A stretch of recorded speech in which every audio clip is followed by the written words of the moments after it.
every week. And then I have to find a volunteer to actually like take care of all of it. Well, no, you don't. I think a good suggestion, a good way to do that is to make them take care of it. Yeah. Like, you will do the introduction, everything, but Yeah. sorry. Oh, you see, there we are. So I want to welcome everybody here at Work Petaluma. Yes, and thank you all for coming back. I see mostly familiar faces, so thanks for coming to work, supporting the programs that we have going on. We have yet another fantastic lunchtime lesson today with Shiv. She's one of our Friends of Work co-worker members, and we're very excited to have her here and hear her stories, lessons from failure. So take it away, and go ahead and do your own little bio intro, or whatever you want to, however you want to start. Thank you. Thanks, Natasha.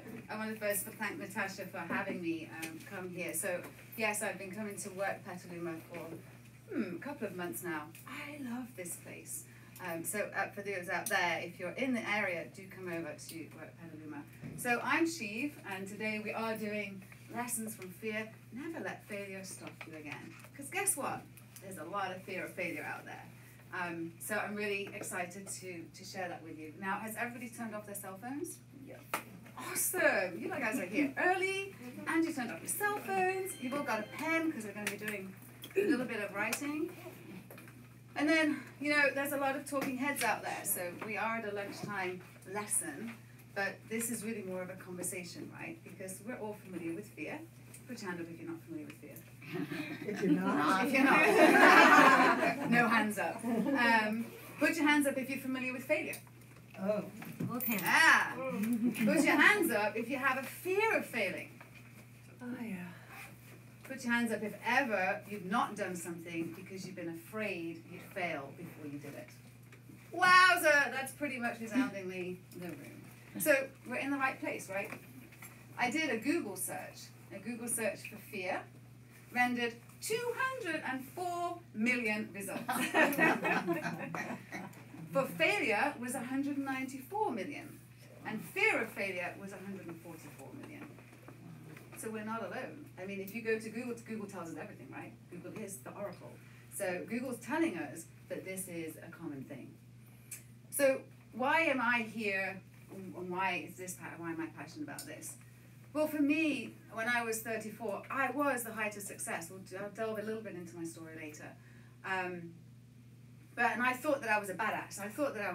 I'd come from England, and I went in San Francisco, I passed the New York bar, and here I was working with big law in San Francisco in 1999 in the dot-com craze, drinking champagne and just having a wild time, and working 100 hours a week as well. Mm-hmm. So I thought I was a badass, until I nearly died. And I realized I was empty. But not only was I empty inside, highly accomplished on the outside, but also I realized that fear had been running my program.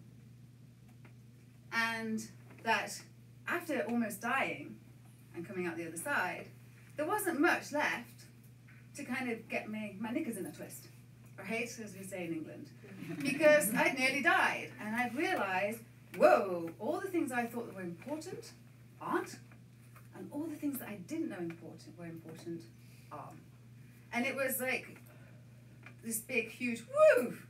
And of course, that's the moment of ha-ha, and then the work begins, right? So I realized all this, and then the work. So there's been 18 years of work since then. And I've been working with clients, and I realized that so much of what we do and what we're trying to do, when we're trying to change our habits, when we're trying to better ourselves, when we're trying to just find more peace, it's all about where our fears are. Because one person's fear is not another person's fear. Who's afraid of spiders? Who loves spiders, not afraid of them at all? See? So it's our perception, right? It's not, so it's not just spiders, it's the big bad wolf, and that's what that's what we were afraid of historically. That's what fear was do, and we'll talk about that. But there's so many other things. I'll give you an example this morning, or actually last night, just before we went to bed. So much will tell you. So I've got my speaker dress, right? I have my speaker dress out, and that's what I was put on. Except, I don't really like my speaker dress. It's a little bit like tight here, and I feel constricted, and I just don't quite feel myself. Every time I put it on, I'm like, it just doesn't, I think it's what people will think I should look like, but I don't think it is. It's not what I want to wear. So then I put this dress on, which is actually really, really comfortable and just makes me feel like myself. And I realized I had this little top that I could put on with it because, you know, it doesn't have a back. And I was like, you know, I'm going to wear this. And what was running in my mind was a fear that I would stand up here and you, lovely people, would be judging me. She doesn't look like a speaker. What's she wearing? Who does she think she is? And of course, all of that is my own conversation. It's not yours, right? How many times in our lives do we do that? So that's what we're going to be talking about today. Where those fear of failures, those daily fears, something as simple as what I'm going to wear, really starts to rule who we are and how we show up in the world. Because we're not here to be just surviving. We're here to thrive. We've been given this precious human life, and with whatever challenges we have, that's our pot of gold. So it's my sincerest intention that by the end of today, you might have like a different relationship with failure and actually see it as a stepping stone to success, that it's all part of the process. Who says yes to that? Yeah. Nice one. And so like I was saying, I don't want to really be a talking head, so I do want like to interact with you. I know that it's always kind of scary. You sit there and you're like, oh God, don't pick me. No, don't look at me. I don't want to answer that. I have nothing to say. But it is so much better when we talk about it, because that's another we'll be talking about that. Fear loves darkness, right? Fear loves everyone being quiet. I'm too scared to say anything. I won't say anything. I'll just let it go. And it keeps building up, okay? So there is actually a word for the fear of failure. Psychologists have a word for it. It is Chiphobia. I hope I'm saying that right. A-T-Y-C-H-I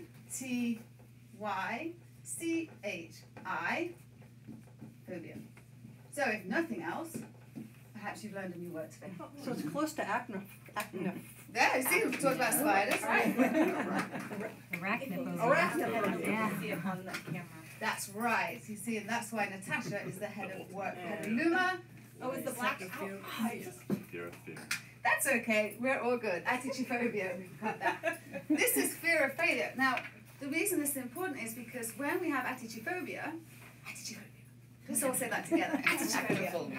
Atichophobia. Right, so in your head now. So when we have atichophobia, it actually stops us in our tracks. Yeah. Yeah. Mm-hmm. So it immobilizes us. It paralyzes us. Now, obviously in our personal lives, that's a challenge. You all here are entrepreneurs, right? How many of you are entrepreneurs? Right, that's why you're who at work at Petaluma. So in our businesses, it can really hold us back. Another example for me, got lots of examples. I am a work in progress. Videoing, like we're live streaming now, but that wasn't always the case. You know, 3 years ago, I really wanted to video. My astrologer was telling me that I really needed to video, that when I started videoing my classes, things would move, that I needed to do that. And I say to her, I hear you, but I just don't know how. I can't. And I was terrified. I was terrified of doing it wrong. I was terrified of doing it wrong. Yeah. And I was terrified of not being good enough.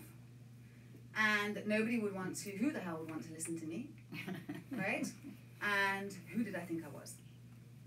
So then one day I saw this, someone on Facebook, one of my friends said, you know, she wanted to do a video. So I wrote to her and I said, I want to do a video too. You want to do a challenge? So the two of us, just two of us, we did what I called it the Video Vixens Challenge. Give it a bit of pop. And we did a Video Vixens Challenge. And we had to make a video each week and post it on the other's timeline. That's all I had to do. We didn't have a YouTube channel or anything fancy like that. So we just made a little video. And the first video, I didn't know what to say. So that's what I made a video. I made a video saying, I don't know what to say. I want to make videos and I'm doing this challenge, but I don't know what to say. But here I am and I'm turning up. This is video 1. I'll see you next week. And that's where it began. We've just passed 4 million minutes of viewing on our YouTube channel. Now, that's nothing about us. That means there's been 4 million minutes, good job YouTube, 4 million minutes of people breathing more peace into their life, of finding what they need when they need it. Because that's the beauty of YouTube. You can log on whenever you want and you can do your class. There's 196 countries tuning into that channel. So there are places where there are no yoga classes, there are no lunchtime lessons that people can go to, but they can via YouTube. I have people who've been doing yoga with me for 2 years. They feel like they know me. I know some of them. And we've never met. We may never meet. I do hope that we do. But it's, you know, it's powerful, you know, being able to to do that. And if I hadn't done that first video, and that wasn't the end of it, I did the first video and I did the 4, and that was great. And then I could do recipes, because I'm a raw food chef. So I was really good at doing the recipes, standing there telling you what to do. So you're going to do this, you're going to do that. I loved it. But me standing there just talking, especially like with a group of people, it's not so bad. But to either an empty phone, if you're going to do an hour audio, or to the camera, that was terrifying. Because I was afraid. I was afraid I was going to do it wrong. And then I started doing it. And now, like I say, 2 years later, 4 million minutes.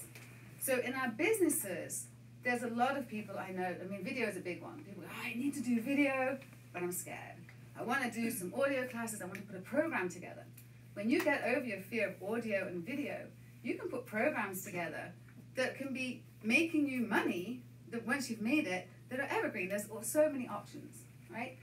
So what I'd like you to do now is, I'd like to get a sense of what does fear taste and smell like to you. So you've got your back of your papers here. So if you just write on the back, just write a few words, what comes to mind when you think about fear. So what does it taste like to you? What does it smell like? What's that feeling you get? How do you, what's your fear warning? What happens in your body? Oh. Mm-hmm. So you get a knot in your belly, sweaty palms, shaking.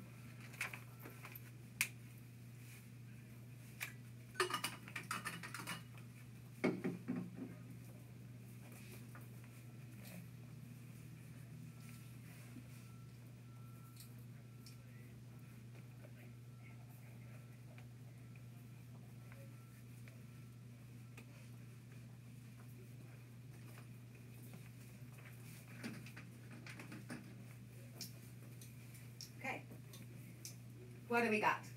Who wants to go first? Someone shout something out. We don't need this. What was that? Paralysis. Oh, paralysis. Now you're just going to be testing if I can spell this. You buggers. Frozen. And it's saying frozen. Just Frozen, yeah. Frozen. Uneasy feeling in chest.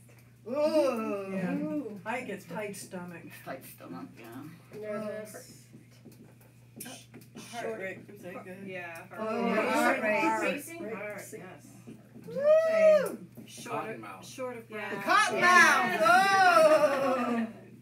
Oh! Say head Shortness of breath. Keep shouting them out if I haven't got it. Fight or flight feeling. Yeah. And which normally wins? The flight. Yeah. Action, I wrote that. Gosh. Say head racing too. Oh, yeah. Thoughts racing. Racing. Yeah. Or you forget like basic stuff too. That's what Heart rate goes up. Yeah. You're like, wait, what's my name? Yeah. Yeah. Mindfully. Yes, yes. Yeah. Forgetful mind blank. So you see, Oh, I also get this, well, lately I've been having like a cloak wrapping around me, like I'm trying to shake it. Oh, I keep trying wow. to shake it off. wow. You know, like vampire fear has become my, I'm just, I'm like, get off me. I've got to write that one down. Vampire fear. We might use that one. Do you have vampire fear? Do you feel a cloak wrapping around you, squeezing the life out of you? This is sort of a little different angle, but I have a proposal I've been trying to write for the last 3 days, and I've been cleaning, like my Yes, my yes. Procrastination. Procrastination. See, my office is perfectly Distraction. clean now. Yeah. What else would I do but feel like Exactly. that? Yeah. No, it's actually right here. I'm gonna proof it out here. That was my joke at law school. My room was never cleaner than when I had exams or assignments. Exactly. Because I had to have a clean room in order to think properly, right? And once everything's clean and tidy, you can think properly, right? Okay, now I want you to take another 30 seconds and write down how it feels to be excited about something. What's the feeling in your body when you're excited about something?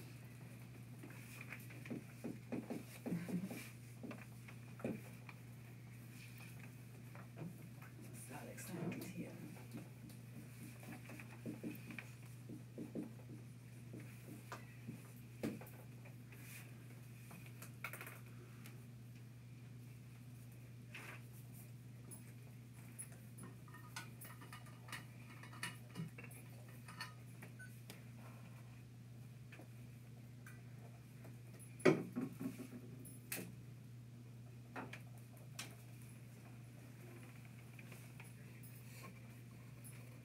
Okay. Who's got some feelings of excitement? Turning cartwheels. Turning cartwheels. I like that. Energetic. Yeah, energetic. Elated. Energetic. Vibrant. The world just seems vibrant. Elated, vibrant. What are some of the feelings, the actual High. visceral feelings? High. What's happening in your stomach? What's happening in your heart? Heart racing. Heart is racing. Heart's racing. Butterflies. Butterflies in your stomach. Uh-huh. Jumpy. Mind Feel racing. jumpy.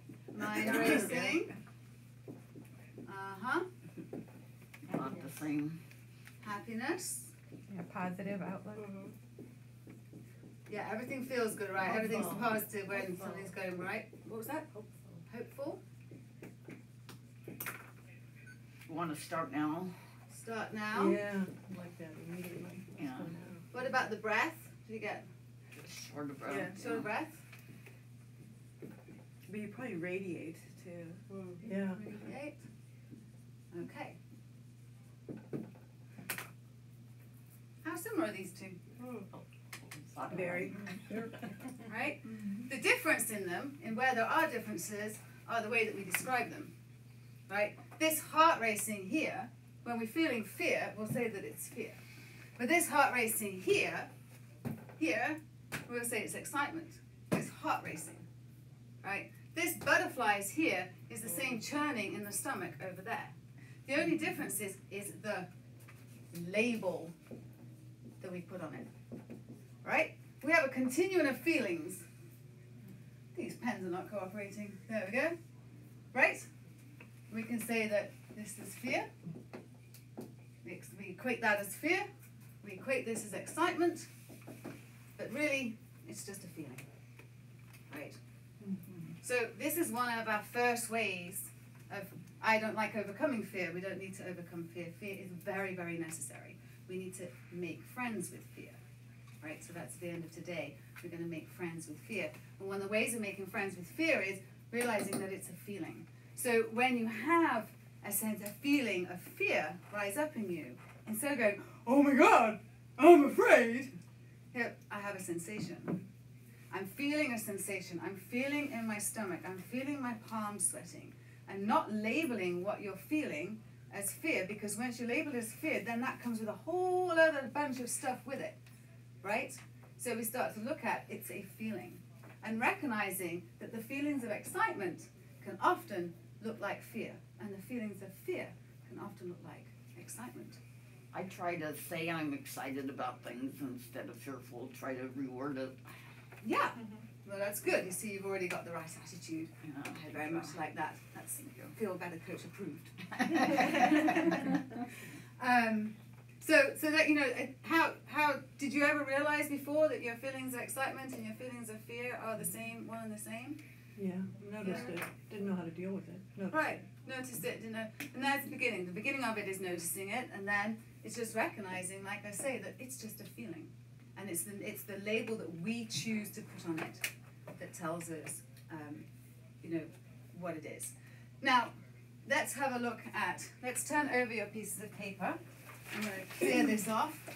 These are some. That was great. Adichophobia. There we go. Okay, we're going to do a little exercise. So just list 3 things you have not done or tried because you're afraid. And Samaj last night was coming up with examples of, like, it could be rollerblading, it could be taking a class, it could be doing a video, it could be something in your business, it could be something in your personal life, it could be, you know, learning to horseback ride, dropping out of an airplane. It doesn't have to be as exotic as that. It could be walking into Work Petaluma to meet the good folks here. I mean, there's all kinds of, it could be putting on what the hell you want to wear today, not what you think everyone else expects you to wear.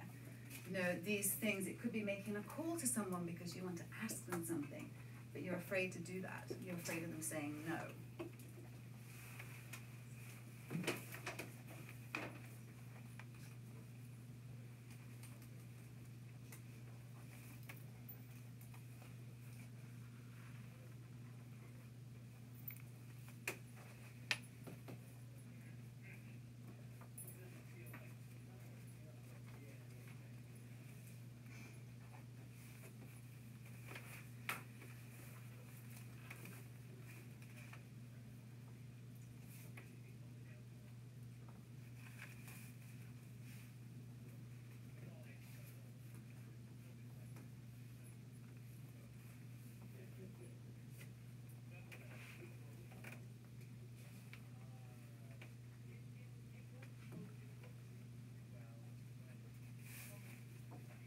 Okay, who cares to share?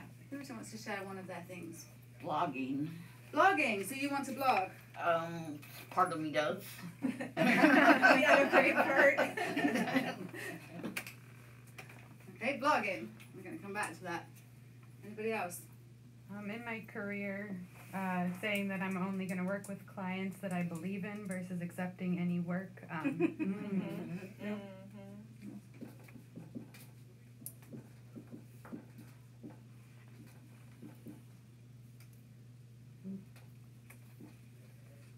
We'll put that accepting, believing, we know what that means.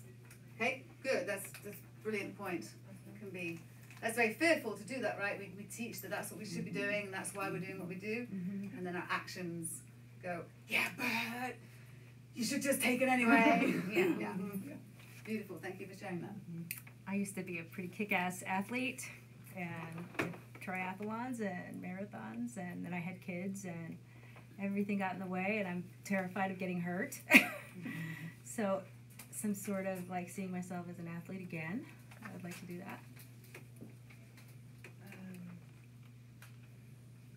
Don't forget the kick-ass part.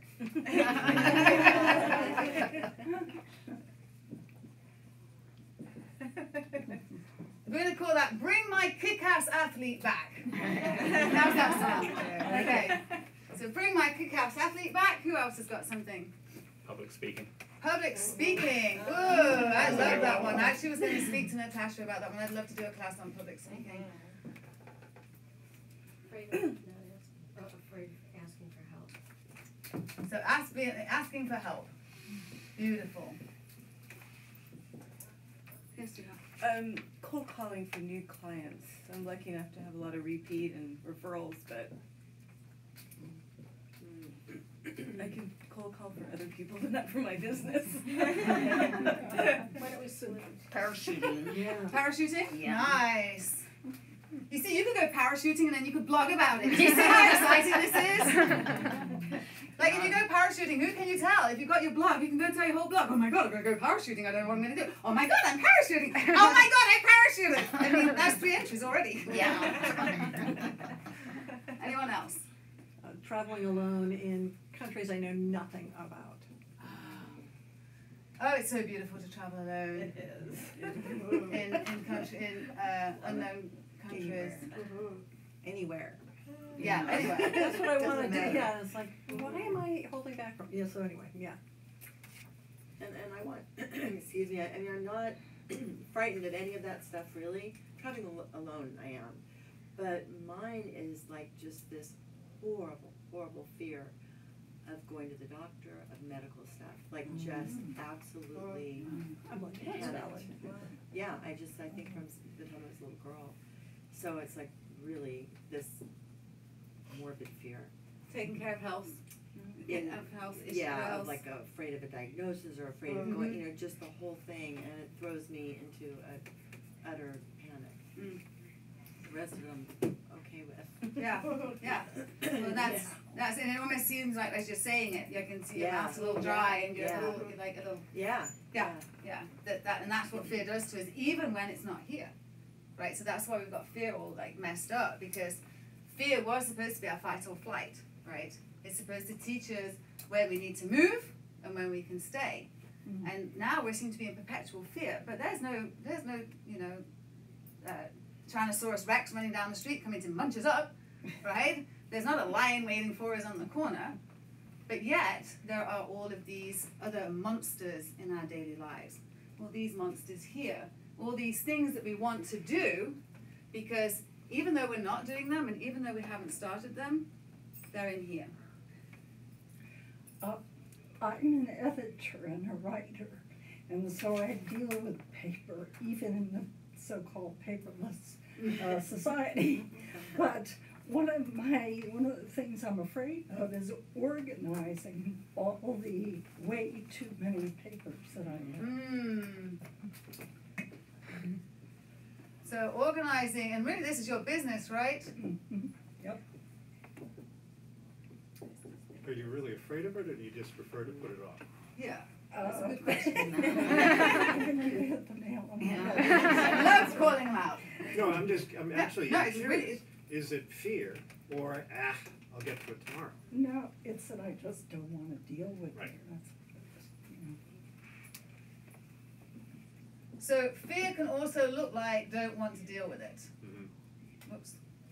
What am I? Don't want to deal. Because often behind not wanting to deal with something, there's a fear. There's a fear of something. There's a fear oftentimes of if I get it done, then what am I going to do? It truly is, like, because that's the thing that I've got to do. So as long as I've got to keep organizing those papers, I can stay busy over here doing everything else, right, and get my house all nice and clean, and then I can still have, oh yeah, I've got to organize those papers. Oh my God, I've got to organize those papers. Oh my God, those papers. Okay, I'm going to run away from the papers. They don't exist, right? I mean, there's all these different conversations, but they wear us out, right? Because this precious human life that I'm talking about, that we all have been given, you know, we're running around terrified and we don't even know it most of the time. So that's the thing. It's, you know, when your computer starts running slow and you're like, what is going on? You've already called Comcast, they said everything's fine. And then you realize there's a bunch of programs running in the background that you can't even see, but they're taking up space. And that's what fear is doing with all of us. Now, some of us do it better than others, but we all have it. And it's about how we deal with it, right? So oftentimes, who can tell me of someone that they know, someone either famous, I mean, there's lots of famous people, but it might be somebody you know, that failed only to succeed? Edison. Edison, yes. Edison. I'll give you one. Dyson. Dyson tried, I think it was 5,126 times. Oh, wow. He built a vacuum cleaner. 5,126 times. Did he go, I am a failure. I don't know what I'm doing. No, he kept going, right? So Dyson, there's Richard Branson, you know, and sometimes if we didn't fail, we wouldn't get to where we are. Richard Branson fell out of school, started a magazine in his parents' garage. Now we all know who he is, right? And perhaps if he'd qualified, gone to school, done his degree, maybe he'd be some, you know, multi-millionaire business dude, but we wouldn't know who he was. We wouldn't have done the impact that he did. So he was a failure. He was a dropout. As a company, Pixar. I mean, Pixar was trying to be a software company. Yeah. And they Yeah. failed at it. And failed at it. The iPhone. I was going to say, yeah, Jobs. Yep. Yep. The iPhone nearly didn't happen so many times. And actually, in one of the lunchtime lessons I came to here, someone gave a stat that I really liked, was about babies. Now, I haven't verified this, so the lawyer goes, I haven't verified this stat, however, it does sound about right. So as babies, it is alleged that we fall down 300 times. So imagine as a little baby self, that we fall down, you know, 4 times. This walking thing's hard. 5 times, geez. 6 times. 7 times. Oh, I'm on my ass now. You know, I know Bobby's got it over there. Like, he's running, goddamn. I can't do this walking thing, so I'm just going to crawl. I'm really good at crawling. I'm really, really good. So we'd all still be crawling around, right? Because we have to get to 300 times, and then we stand up and we're like, whoa, I can walk. It only took me 300 bloody times, but I can do it, right? So how many of us are willing to try 300 times before we get there? We've often given up before we even get there. Right? Here's a story from one of my favorite books. Who's read Think and Grow Rich by Napoleon Hill? Okay. So if you've read it, you'll know the story of Ali Darby and 3 Feet from Gold. And this is something to keep thinking about. So, it's the gold rush. Right? We're in California, it's the gold rush. Everyone's coming. Ali Darby gets in, pioneers, comes over to California. I'm going to make money. I'm going to dig for gold. Gets to California. Starts digging away. Probably didn't look like this, but anyway. Digging away. Wow, we've got gold. And he's got gold. And he's super excited. So he's going to make lots of money. Goes back home. Says to everyone, California, got gold. But need money. Because he needed money for machinery. He needed to be able to extract it better. So they all give him money. And he takes it back. Pioneer. California, gold rush. Oh! Oh! Huh? Where's my gold? The gold run out. Ali Darby's in debt to all of his family and his friends. He's in California, and his gold rush is suddenly a gold flop. There's no gold. What's he going to do? Well, mitigates his losses. Sees a tinker, decides he's going to sell all of his equipment, all that he got the loan for, and sells it. Now, the tinker that he sold the equipment to knew nothing about gold. And that's the best thing that he knew. But he knew nothing about gold, so he got somebody who did. Ah, so the person came out who knows about gold. And they came to the line and they said, oh, yeah, it stopped there. But it starts again right here. He was 3 feet away. That particular vein had run out. And 3 feet away, the vein continued. Ayu Dhabi by this point was home. He'd have borrowed all this money from his friends and family. He was an epic failure, right? Epic failure. Gradually, he paid off all the money to them, and he took up a job in insurance, and he started to sell insurance. And he learned that he would never again stop 3 feet from gold. And he became one of the very first insurance men to earn over $1 million in insurance. All because he would never take no for an answer. He would not stop 3 feet from gold. He had done it once, and he would not do it again. How many of us stop 3 feet from gold? Right? Where we might have just needed to look at something a little differently. Where we might have needed to just push through a fear. We might needed to just push through yet another bloody failure. But it's been 10 times, Shiv.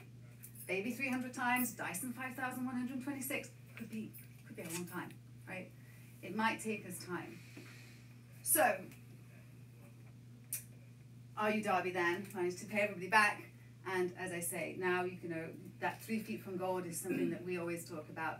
You know, generally when you're at the end of your gold vein, when you're like, and you've done another day and another day and another day, that's when we need to dig deep, like literally dig deep and keep going. Okay? Let me take a swig of water. So, we've got the mediocrity, we're paralyzed. And the other big thing that we're afraid of, that fear has, is suffering, right? We'll spend a lot more energy running away from suffering than we will being with it, right? And what that does is, when suffering starts to run our program, then we start to turn to our habitual ways of being. Right? Which means that's when our habits start to come out. It's when we hit the bottle, when we said we weren't going to have a glass of wine this week, but now we're on a third glass because, God damn it, I had such a day at work and she's just killing me. And or we go buy another packet of cigarettes, or we